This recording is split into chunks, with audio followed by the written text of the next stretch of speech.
ग्राम रे बसी संसार पालुची माँ विपद रे आपद रे पाखे ठिया हुए माँ ताना तुंडे धरी देले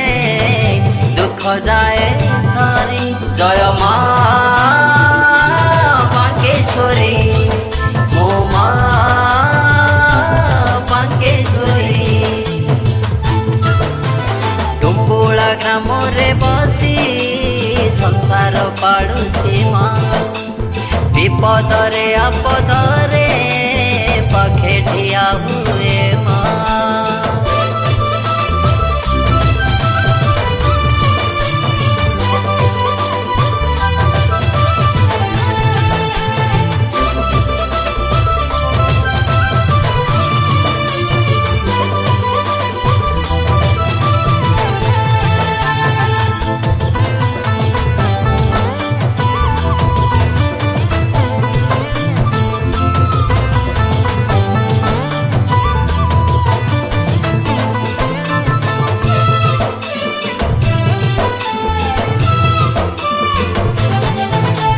प्रति वर्ष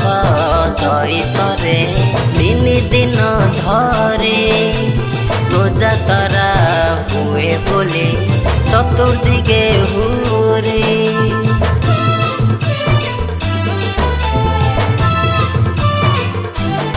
ओ लक्ष लक्ष भक्तगण काहीं केते दूररू आसंती तो दर्शन पाई तो कृपारू जातरा रे देखी देले माँ तोते खाली थरे पुनर्जन्म पाए नाही भक्त ए धरा रे तो आशीर्वाद पाई गले सुख आसे भरी जय माँ